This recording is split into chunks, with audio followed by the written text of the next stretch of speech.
हाय, आपल्या मिनी व्लॉगमध्ये तुम्हा सर्वांचे स्वागत आहे. मी राहायला गेल्यानंतर ना दुसऱ्या दिवशी माझी 2 नंबरची बहीण पण राहायला आली होती.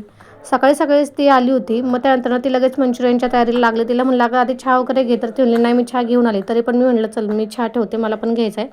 मग चहा झाल्यानंतर ना आम्ही चहा प्यायला बसलो. तर मी टोस्ट खायला आणायची वेळेस तर आमची विरू घेऊन आली.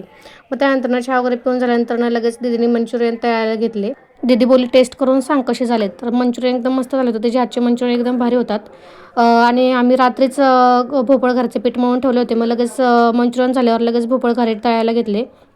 भोपळ घारे पण मस्त झाले होते. असले टम फुगले होते ना. मग त्यानंतर भोपळ घारे झाल्यानंतर मग लगेच माझी 3 नंबरची बहीण पण आली होती. माझी ही बहीण जवळच राहते, त्यामुळे ती आम्हाला भेटण्यासाठी आली होती. मग तिने खाऊ आणला होता पोरांसाठी. मग आमचा लाभ देत होता सगळ्या पोरांना खाऊ.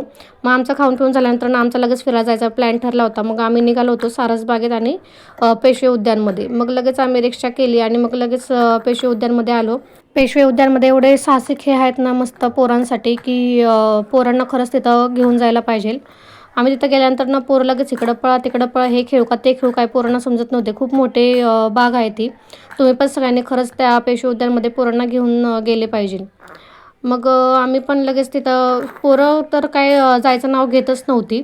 मग त्याच्या शेजारीच लगेच सारसबाग आहे. मग आम्ही लगेच गणपतीच्या दर्शनाला गेलो. कारण बराच उशीर झाला होता, म्हणून आम्ही लगेच दर्शन करून घरी निघालो होतो. भेटू नेक्स्ट व्लॉगमध्ये. बाय.